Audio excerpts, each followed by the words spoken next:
the activity of God, including the activity of language.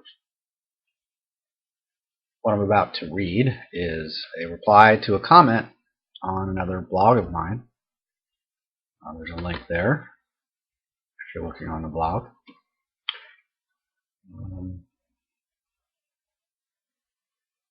So let's notice that there are two kinds of interactions.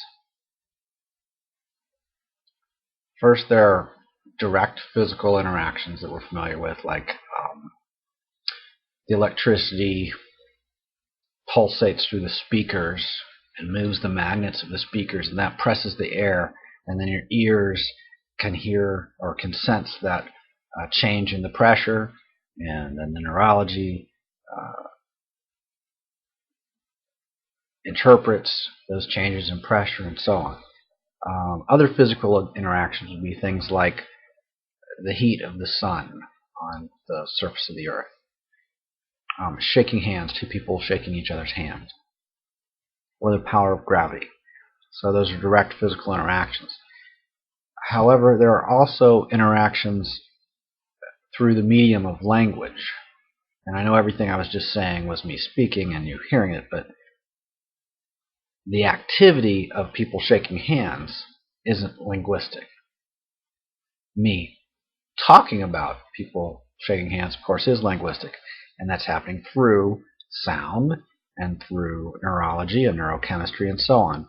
And so we could say that all of language is a subcategory of physical interactions, but the sounds themselves aren't producing any particular results. It's the sounds interpreted through the ear that hears them and the neurology that is trained to process those particular sounds and create recognizable patterns and meaning out of those sounds, these sounds.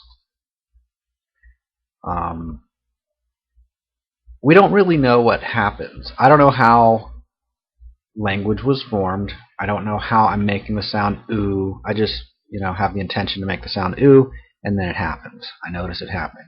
I notice the intention. I notice the happening of the sound. In fact, the intention doesn't even seem to be an issue at all. I'm aware of the sounds. I don't have to think about how to string together sentences. I don't have to think about how to form different words. That just happens by itself. So all those things are direct physical interactions. Language is a set of physical interactions that gives us kind of a shorthand to influence other people's perception and behavior through our own neurochemistry and their neurochemistry. You could even say that humanity is organizing itself through language. You don't have to even think of it in terms of individuals per se. So through the medium of language, yes, there's still the direct physical interaction. There's still neurochemistry in the processing of the sounds and creating of the sounds and firing the nerves that move the muscles that press the air through my mouth and move my tongue and do all sorts of intricate things to make these sounds exactly like this. So there's all that stuff, but language is referring to something that's not just any one of those things. It's a whole sequence of things all together being labeled. You could even say it's like neurochemistry that's aware of itself. Not as neurochemistry, but as life. So language involves neurochemistry and the processing of something like a little shape of black on a screen could be recognized as a letter or a word or a shape or a symbol, like the symbol for an arrow symbol points in a certain direction. Click here, and then there's an arrow, or something like that. So in the audio of the prior blog that this is a response to, I wasn't very specific about that the supremacy of language is relative. I used in the title of the other blog the supremacy of language as one of the parts of the title. Even in the text, I don't know that I was real specific about the fact that language is relative, or the supremacy of language is relative. There's no such thing as absolute supremacy except in language. Language is a relational or relative process, an interpretive process, an interactive process.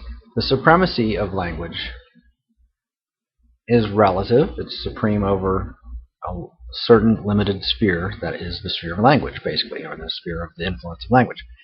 The supremacy of language is the recognition that language can guide other physical processes. Like, one person can influence another through language and say, okay, turn left, turn right, okay, then turn left there, okay, what do you see? Okay, when the light turns green, then, give them instructions, right? So language allows for physical processes to be influenced in an organized way, in a very efficient way. It's actually a really amazing thing if you study the behavior of ants, the behavior of wolves. Those are all amazing too, but language is really potentially efficient. Huge numbers of people, thousands, millions, can all be involved in a related set of activities. So language can guide other physical processes. That means language is supreme over those things it guides or organizes. And language is distinct from other physical processes. It's not that language isn't physical, it's that it's distinct from other neurochemical processes like digestion or something. It's not the firing of muscles by itself, but it includes the firing of muscles. So given that language is entirely neurochemical, language is actually just another physical process. It's just a really distinctive one. So humans have the capacity for highly developed language. You, whoever's hearing this, may be a native speaker of some language unfamiliar to me, and the lady to whom I wrote this reply, I sincerely believe, is a native speaker of some other language than English, based on how she constructed her words and everything, and her name. It looks foreign. So I may use some words that are unfamiliar to you. They could be English words. They're just jargon or some way otherwise unfamiliar. Language is only supreme or superior when it is and how it is. If I use terminology that's unfamiliar to you, or a language that's unfamiliar to the listener, language is just a bunch of sounds. But language is supreme or superior to other outcomes or effects of the linguistic process sometimes. And that's self-evident, it's obvious, but watch where we can go with this, or listen, or discover with me where we can go with this. Without neurology, these sounds are not language. The shapes on the screen are not language, but they're only shapes on a screen, though they would not even be recognized as shapes on a screen without language, without neurology. For such recognition already implies the labeling or categorizing activity of language, which further implies active neurochemistry, meaning perceiving. Now let me do a little digression here. An animal might be able to recognize different colors without labeling them. They recognize different smells without labeling them. They might even recognize different shapes. That seems natural. That like bees apparently recognize different kinds of flowers very well. Maybe they smell it, but maybe it's through visual recognition. I'm not sure. Either way, even if it's smell, there's perceiving going on. But labeling and categorizing only happens through language. So somebody can perceive a screen and shapes on it. But for them to recognize the specific shape as, oh, that's a rectangle, or oh, that's a circle, or oh, that symbolizes, let's say, a circle with an arrow pointing out of the top right, kind of upward pointing. If you can visualize that, that is a symbol for Mars, the god Mars. It's also a symbol for men or masculinity, and it would be found sometimes on the doorway of a bathroom for men. Then you'd have a circle with a little plus underneath the circle, just barely touching the bottom of the circle. That would be a symbol for female. And those symbols are references to the different physiological, parts of men and women. I'm not going to get into the detail, but it's all obvious anyway. So we have shapes, but an animal might see the shapes, but would an animal recognize, oh, that door is, or the symbol on that door means that bathroom is for men, and the symbol on that door means that bathroom's for women? Well, no. And as well, infants, or maybe just someone unfamiliar with the culture, or the symbols of the shapes of that culture, they wouldn't know. It's like a green light and a red light and a stoplight in a little vertical tower contraption. They don't mean anything inherently, but to somebody who's familiar with driving, that's a traffic signal, and they know what the red light means, and they know what the green light means. But it's just a green light and a red light. They don't inherently mean anything. They're just symbolic. And language has to do with interpreting those symbols, including symbols on the doors of bathrooms, and including symbols in sound and in writing as well. But sound, language didn't originate through writing. It was a huge advance in language for the development of writing, but language originated through hearing and sound.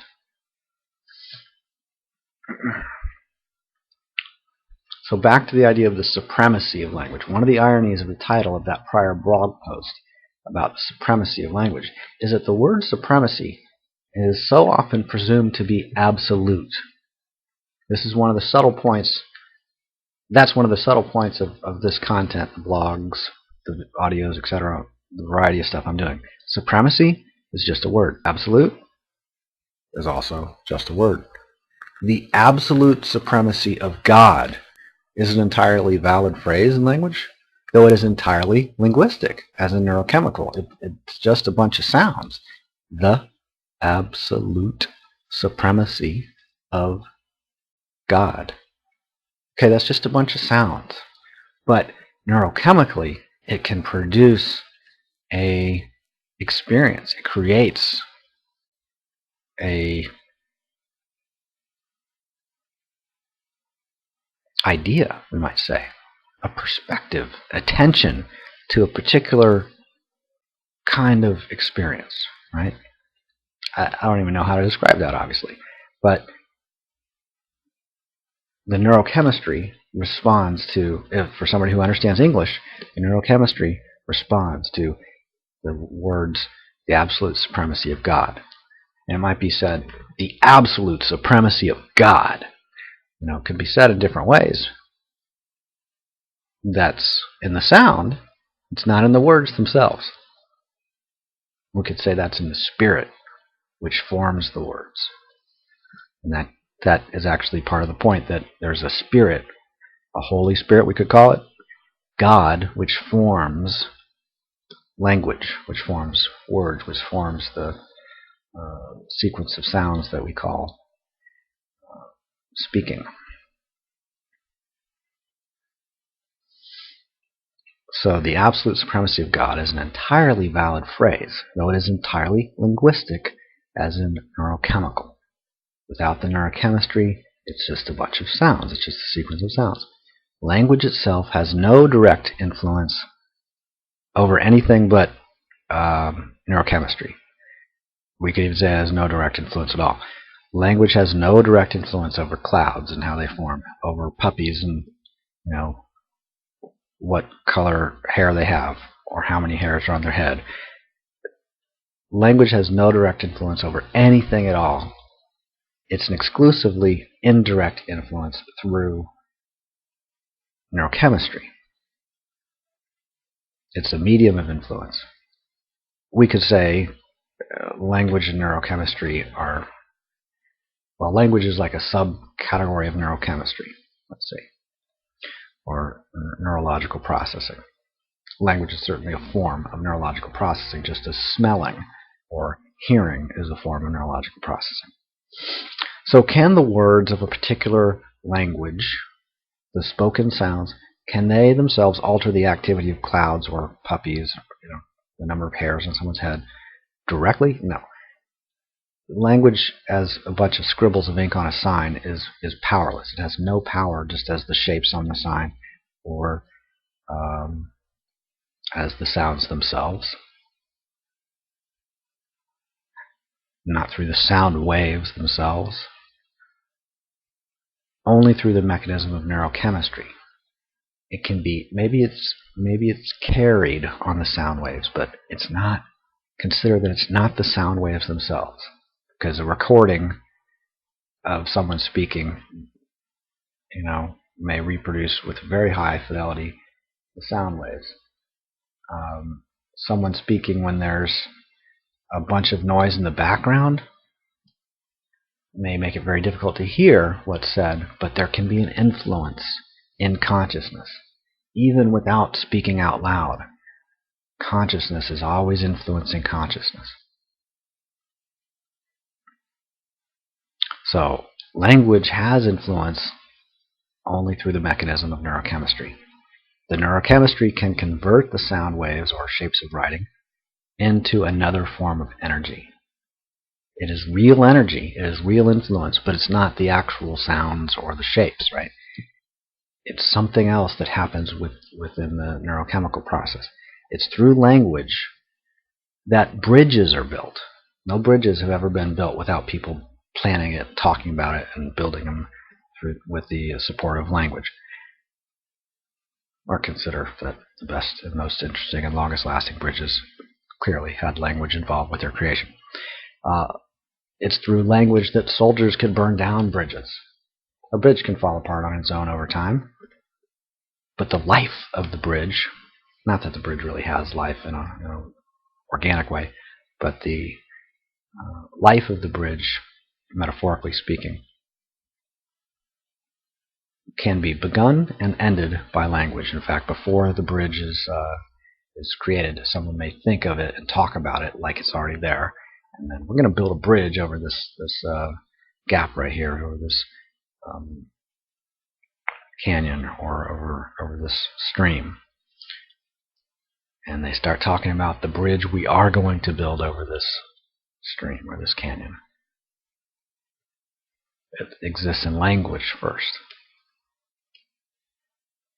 So language is just software or programming, while hardware and power are required for the software to work. Like with regard to a computer, you can have a computer hardware, you can turn it on and have electricity going, then you can use software. Well, language isn't independent of neurochemistry, but if the neurochemistry is developed to process language, language can be extremely powerful. Without hardware and power, language is useless.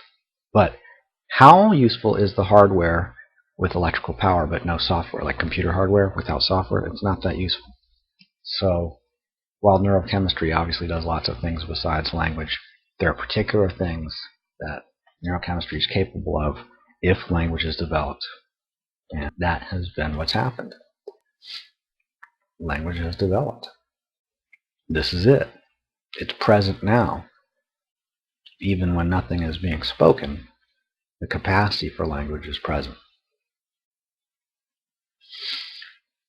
So with the hardware and the electricity and language together, with the neurochemistry and the development of it, there's great potential. There's capacity for the organizing of human behavior, for instance, into really complex and diverse forms. Further, the idea that language cannot influence clouds and puppies is entirely a construction in language. It's an idea, it's a belief, it's a superstition. Why would we say what language cannot do? What if language, which is itself the operating of consciousness, of life, why would we say language can't influence clouds and can't influence puppies? I don't mean the sounds. I don't mean written symbols held up on a sign at a political protest or something. I'm talking about language, the actual living neurochemical momentum of consciousness called language. Language is magic. It's just as magical as quartz crystals that can send and receive radio waves, like in your cell phone. These quartz crystals send and receive radio waves and convert them into sound. It comes through the speakers. If you're using a wireless internet connection, you got crystals going on in there, sending these little electronic sequences, basically. That's a fair way to put it, right?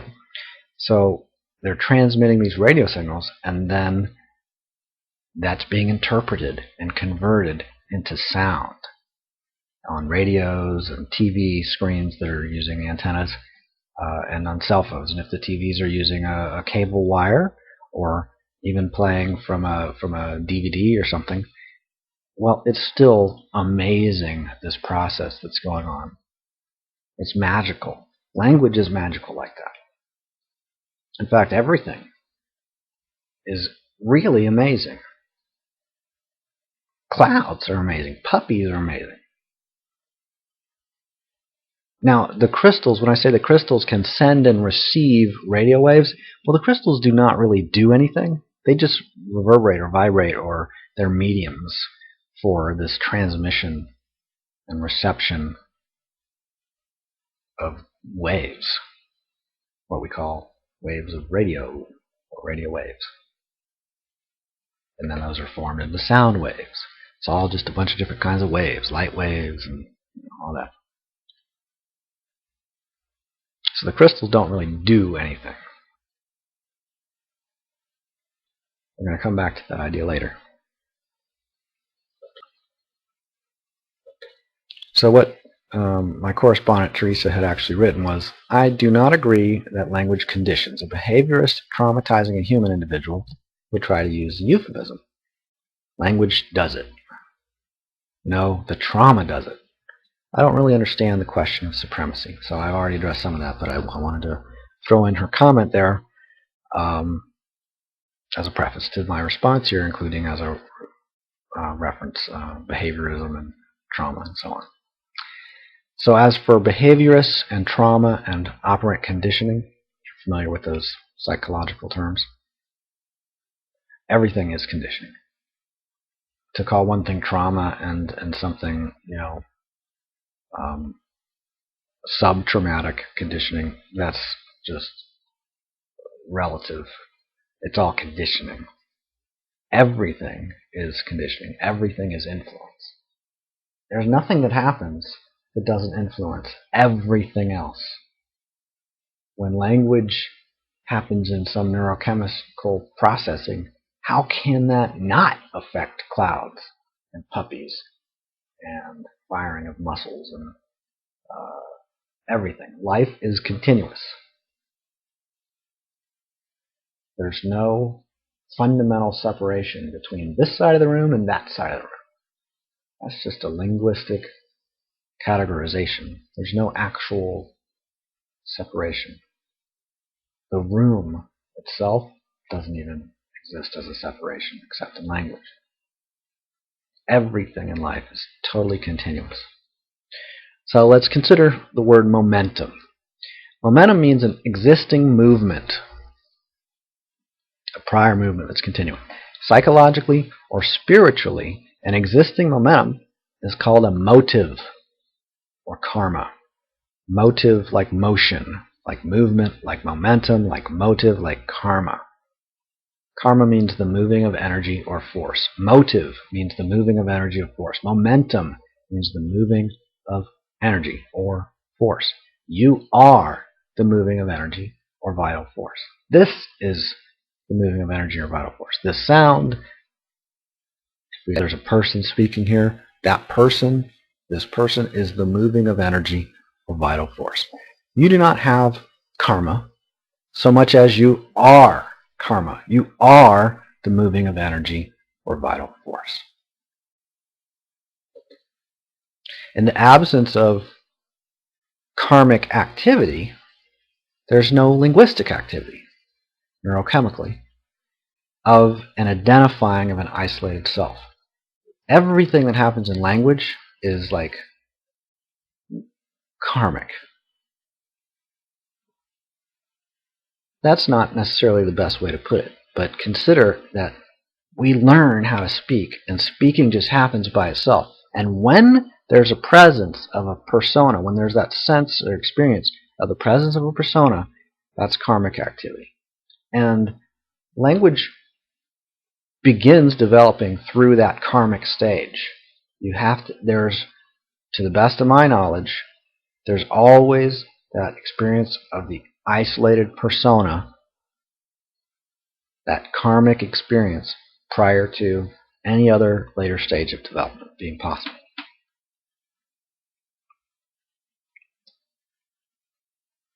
The identifying of an isolated self, us and not them, me and not you, that is just a program of conditioning. It happens through social conditioning. It is a linguistic program or linguistic process. It's neurochemical. It's real. There is the stabilizing of the identity. That's a real development. It's a real stage of development. However, there could be stages beyond that. A caterpillar wouldn't necessarily know that there's a butterfly stage after the caterpillar stage. But it could be that there's a stage beyond the stage of a personal identifying in language. And it may be that that stage of the personal identifying in language is absolutely essential as a prerequisite prior to the arising of any later stage, any more advanced stage or more mature stage. If for karma to subside, it means there has to have been karma first. To overcome karma, to transcend karma, references the prior presence of karma. Now there could be an experience where there is no person, there is no karma, there's no operating of language. That's all possible. So what is actually happening? There is neurological activity happening, like in hearing these sounds and forming them into meaningful sentences. Even the formation of these sounds is neurological activity happening. If you're reading some shapes on a screen, well, that's also the organizing of the specific sequence of shapes. Like neurology and language are organizing the specific sequence of shapes. Language creates these alphabets. The shapes were invented, we could say, by language. Close enough, fine. They're set into a sequence by typing and so on, but that's all language that brings about that typing and that sequencing. When there is a receiving of the sounds or a reading of the letters, still neurological activity happening. Neurochemistry is going on throughout that whole process. Language is this specific kind of neurological process.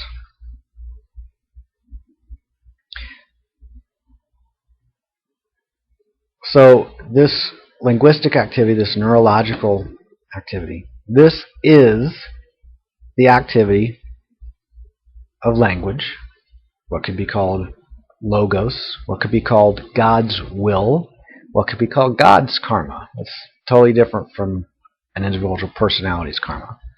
But God's momentum, God's movement of vital force. It could be also called the divine word or the Tao. Lots of things. The Holy Spirit, you can call it lots of things. So the activity of the Tao includes when a brain forms a signal that produces the firing of nerves, and then the twitching of muscles, and then my tongue moves, and the muscles of the diaphragm move, and these sounds come out, or my fingers type these words. The invention of computers and the constructing of individual computers and the wires that connect them and the internet and all that stuff, that's all the activity of the Tao. That's all God's will. There's no other will but God's will. When we're talking about God's will, we're not talking about God's will in opposition to some other will. At least that's not how the term God's will is being used right now. consider that the original and only meaning, only true or faithful meaning of God's will is not in contrast or conflict with some other will. It's not God's will versus my will. That's a completely different model of speaking. That's the karmic language. That's the individual persona isolated from another individual persona. Now, it's totally valid. Different individual personas are isolated from each other, but God isn't isolated from any of those individual personas. It's like the branches of a tree and the trunk of a tree. All of that is the tree. God and the formations of God are God. God doesn't form something that's not God. God forms formations of God, which are still God. They're just different forms.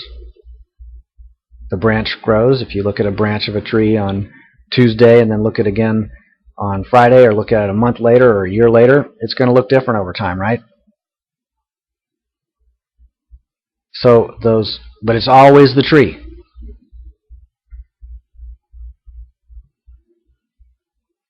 So the activity of the Tao, or the activity of God, includes the invention of language, the invention of alphabets, the formation of species, all of the different species, the formation of planets, the invention of nerves and neurology and chemistry and everything.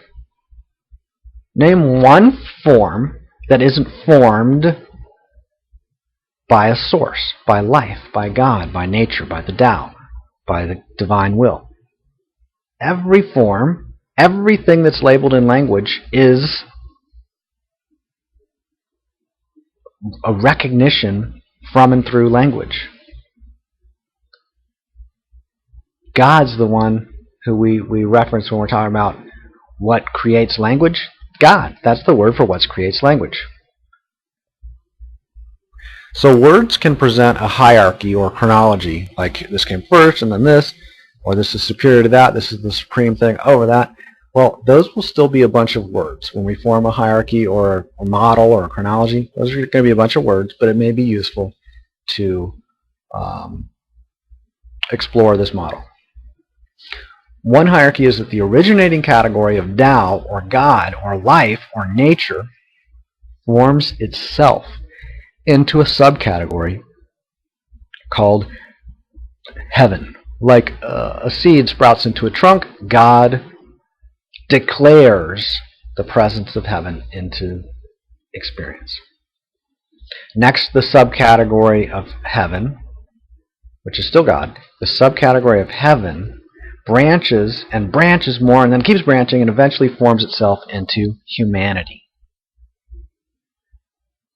Literally I wrote that, but it's more accurate to say God divides into God's heaven and God's earth, or the heaven of God and the earth of God, and then it's the subcategory of earth that branches and branches and branches and eventually forms into humanity. Earthlings and humans and humanity, and then all the various language groups that form in humanity. God is branching into those language groups. Life, nature is branching into those language groups. And then those language groups subdivide into the various sub-societies, which can distinguish themselves from other groups of humans that speak the same language. So we can talk about the United States and Canada as two distinct identities in language, two distinct societies.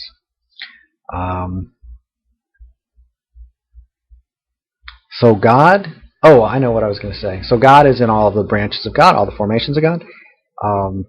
Nature, we use the term supernatural.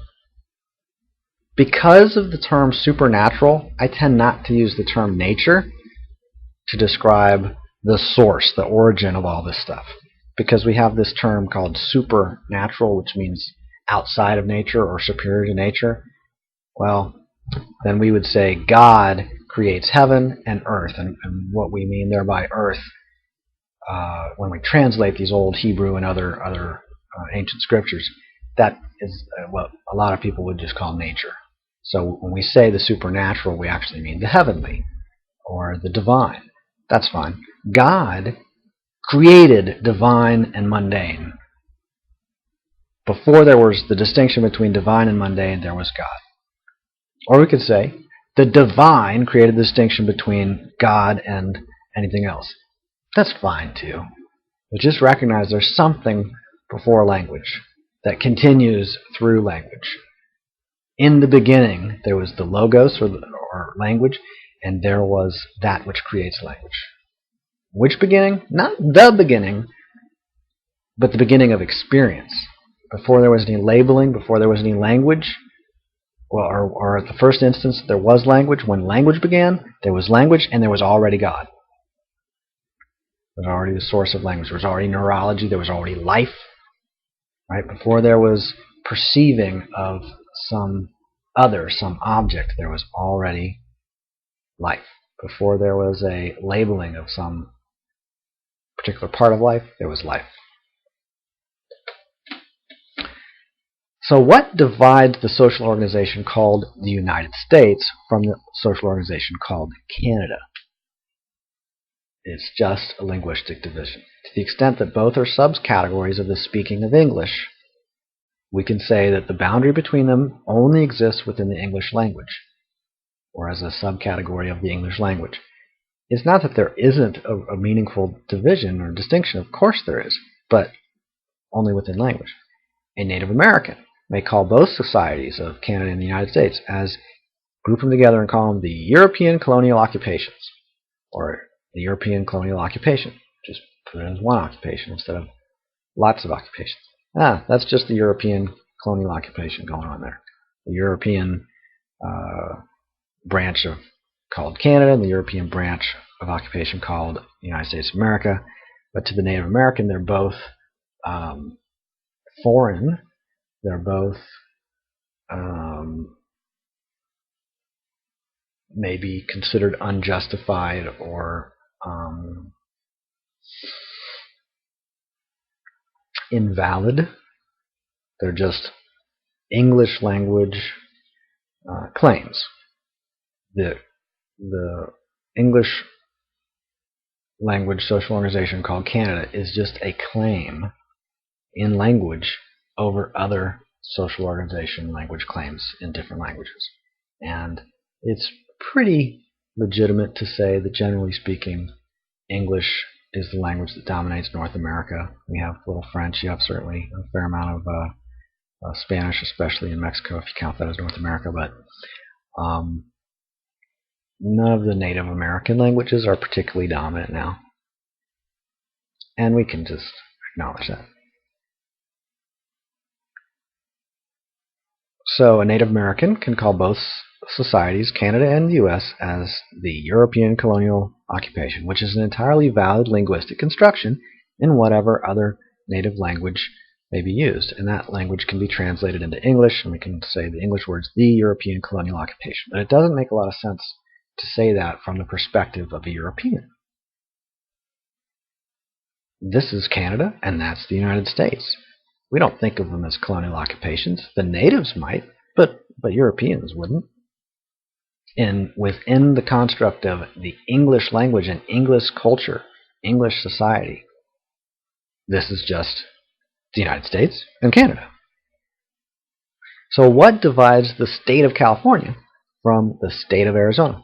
It's a categorical distinction language. The activity of language organizes all other divisions or distinctions between the operations of California and the operations of Arizona. Those are valid identities in language, but they don't actually do anything. Like the crystals in the radio don't actually do anything, the operation of California itself doesn't really do anything. And the operations of Arizona itself doesn't really do anything because there is no itself of Arizona or California except in language. Now, can Arizona and California get in a war with each other and we talk about them as if they're identities and personalities and so on? Absolutely. Language can identify them as personalities and identities and talk about what they do and what they stop doing. And California passed a law yesterday, and California grew in population by 0.2% last month, and so on. But all of those deeds, all of that karma, is totally within the context of language. Outside of language, there's no karma because there's no identity. Outside of language, California and Arizona do not exist at all. They're just names, they're just labels, they're just linguistic units. They're just the activity of language.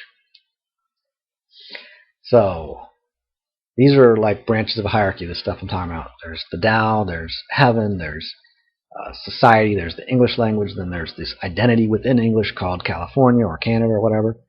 That's hierarchical.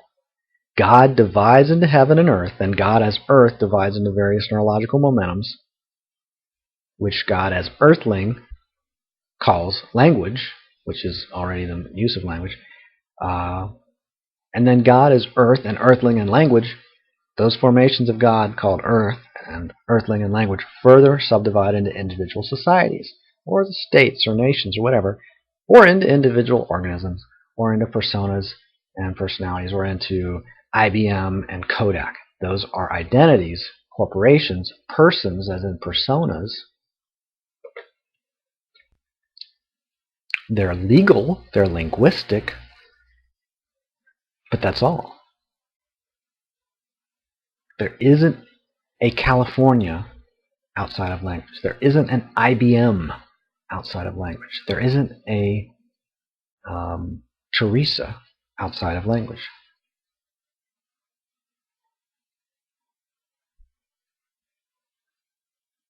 Language is the context which gives a rising to identifyings and identities in language. Gives the potential for the arising of personas. Persona is from a Greek word that means through the mask or through the sound. It's a different sound, a different character. So one actor might put on a few different masks and play a few different characters within one theater presentation, within one dramatic presentation. You could have somebody with sock puppets on their hand, and they could have two different sock puppets on each hand, and then they talk, and then they pretend to be two other characters. Those are just different personas. God is like that. Every branch of God is God. Every formation of God is God. Every identity within the English language is the activity of the English language. Every identity within any language is the activity of that language. And God forms languages, and everything formed through language. The supremacy of the heavenly God is like the activity of a mustard seed. It branches. When that mustard seed branches, the branches of the mustard seed are the mustard. We could call it the mustard tree. Fine, but that life of the seed is the life of the branches. We can linguistically talk about them like they're different and say, oh, they're stages. That's fine. But they're the same process. The supremacy of the heavenly God is like the activity of a mustard seed. It branches. The original vine of the heavenly God abides in each of the vines or branches or forms or formations. Over time, the form has, there's a leaf and a bud and a blossom and a flower, and then a fruit and so on. Well, all of that is God. All of that is divine. All of that is the life. We could say nature. We could say the Tao. So when God knows itself as heaven and earth and earthling and language and personality, then there's a fulfillment of social conditioning. The social conditioning develops the potential of language and of personality. And when God knows itself as all of those things, all of those formations of God, there's a fulfillment of social conditioning. There's the presence of the divine, or the experience of the divine. Not as a label, not as a three-letter word that I know how to spell, but an experience. So an individual is born spiritually. I don't even know if calling it an individual is the right way to say it. Something is born spiritually. Some experience, some presence is formed spiritually. Spiritually meaning outside of and including the realm of language. That's one way for me to define the word spiritually. So God, as our solar system and as humanity and as earthlings and as a society, gives birth to a language, and that language gives birth to God as an individual, that form of God as an individual or as a personality. This, and each of those things are distinct. So the personality is formed, and that's entirely a construct of social conditioning and language. After the personality reaches a certain stage, then something else, some other experience, I'm calling it the individual, whatever, something else that doesn't have any concern with the individual labels and words, something else arises as what we could call an experience. So this is the birth of the awareness of language and of God as the same process. Language is a formation of God. Persona is a formation of God. The English language is a formation of God. A persona English language like Canada is a formation of God. A formation of language called the Canadian, or a particular Canadian, or a certain social security number, or a certain corporation, all of those are formations of God. They're all branches of the same branching of the same vine or same tree or same process. So God is not a personality. God is a symbolic code in the English language. God represents an idea that is similarly represented with other linguistic codes or words in other languages. So the same idea can have different names in different languages. God, or the word Allah, or the word Brahman, is the label for the origin of languages, that which forms languages. Now, God, or Allah, or Brahman is in the languages, in the formations of God, our God, in the branches of the vine, and the vines is the vine. God is a linguistic unit for what is supreme over language, the source of language.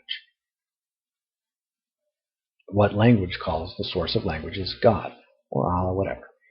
Language is supreme, though it's supreme only through the authority or supremacy of God as the source of language, as the thing that forms language, as the process that forms language.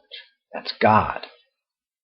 People who are caught up in personality kinds of models of language can talk about evolution and creation as if they're in conflict with each other. That's a misinterpretation. Lots of people misinterpret, but God doesn't have that misinterpretation. There's no conflict. It's like, is there a conflict between the English language and the Chinese language? No, there's no conflict. There's it's like two different sets of labeling. It's like saying red or rouge or rot. In different European languages, those are the names of the same color.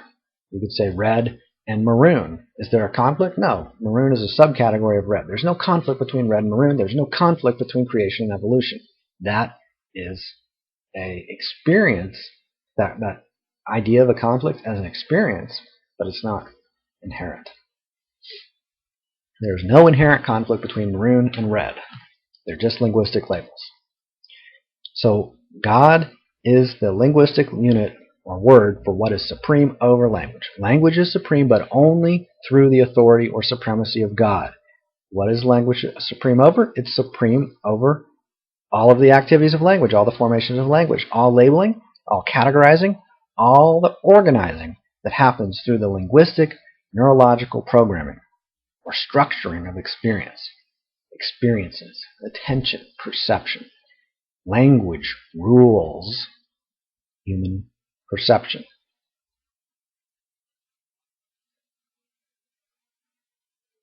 I'm questioning that as I say it. Language organizes human perception. I guess it's fair to say language regulates and rules human perception. It's even better to say God rules language. God rules human perception, and one of the aspects of God ruling human perception is through language. I think that's a little cleaner way to put it. So when God recognizes itself as language, that's the presence of God.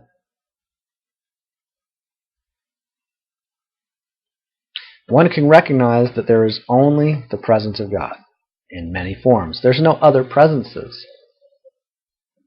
There's no other source of forms. There's the presence of God and the various forms of the presence of God. When you have a vine, all parts of the vine are the vine. There's different vines, different branches, different flowers, different buds. That's all the different forms or formations of the vine. One can recognize that there is only the presence of God in its various forms. That is a linguistic model. Language can also deny the presence of God totally, or reject the presence of God in a particular case, such as this statement, I am the isolated individual branch over here, and God is the distant trunk over there. And now I need to struggle to connect with God over there. What's the best way for me to struggle to connect with God, to reconnect with God? That's sin. That's idolatry. Really, really normal, really important maybe as a developmental stage, but not true.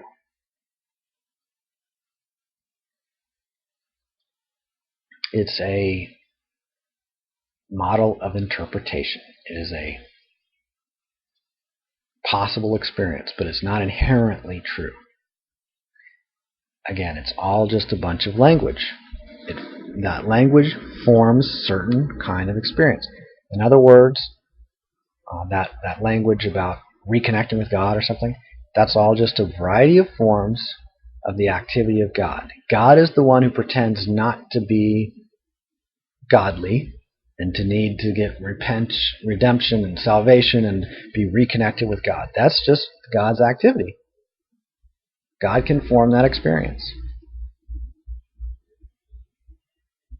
So does a quartz crystal send and receive anything? Does it do anything? Not really. Does Canada actually do anything on its own, like isolated from the rest of humanity, from God, from nature, from reality?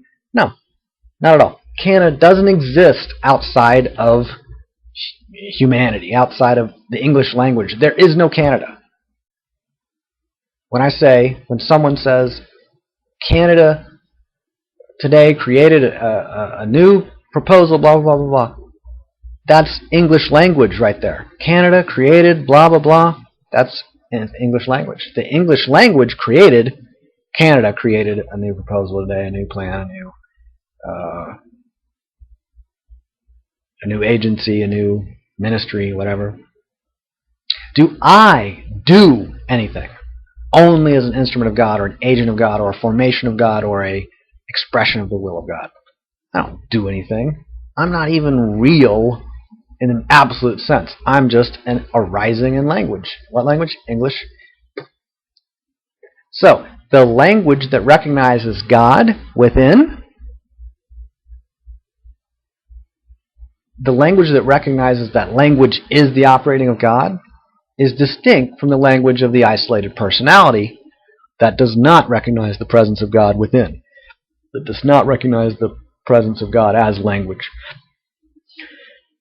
So all patterns, both of the two I just mentioned, all of those patterns in language are formations of God through language and language as language. Formations of God are all God.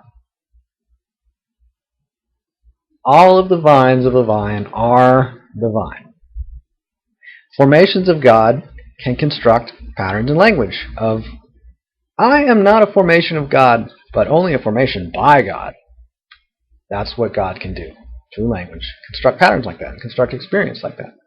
However, consider that formations of God do not in themselves do anything. Formations of God are formations of God. They don't do anything. God can divide into formations by God and God. But that dividing is like the dividing of the front of the hand from the back of the hand. It's only a division in language. It's only a division within God. I'm going to divide the front of the room from the back of the room. Okay, I just divided it. Nothing. No one did that. There's no room. There's no front of the room. There's no back of the room, except in language. So there's no linguistic units that are isolated from language. There are no branches of God that are isolated from God. God is within every branch of God. God is every formation of God. That's what God does. God makes formations of God. Every linguistic unit is intrinsically the activity of language. Canada only exists in the English language or any other language that has a similar idea in it. Canada was born in and of language. At some point, if the English language dies, Canada may just die with it. Does it die in a normal sense of the word? Like a physical organism, decomposing? No. It's a different use of the word die. And it's okay for a word to be used in a variety of ways because that's how it works. That's what God does. So an individual organism is formed by God, of God, eventually decomposes. The labeling of that as any particular organism as a caterpillar or butterfly or a what's another word? Papillon. That's a French word for butterfly, right?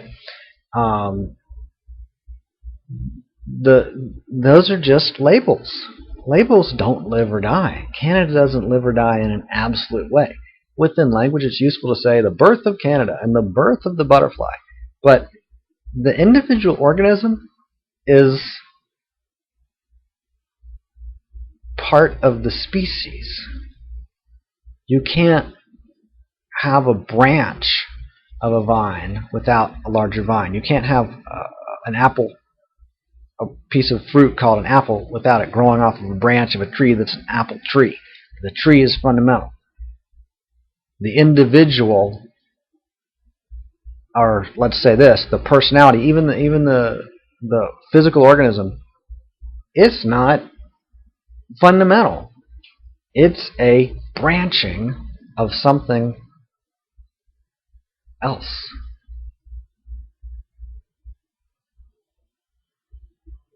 The language used in this speaking right now wasn't invented by the one we could identify as the speaker.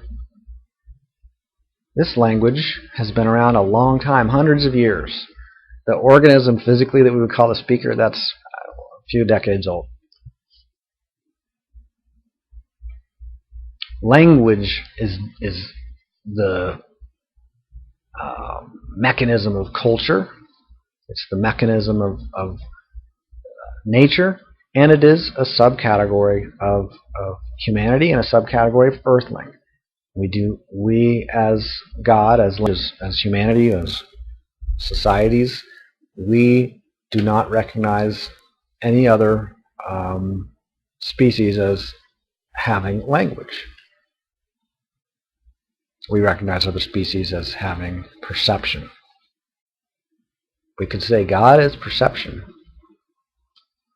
God is neurological perception. But language is a specific subcategory of neurological perception, and it's a pretty interesting one. Not that the others aren't interesting. Those are all formations of God as well.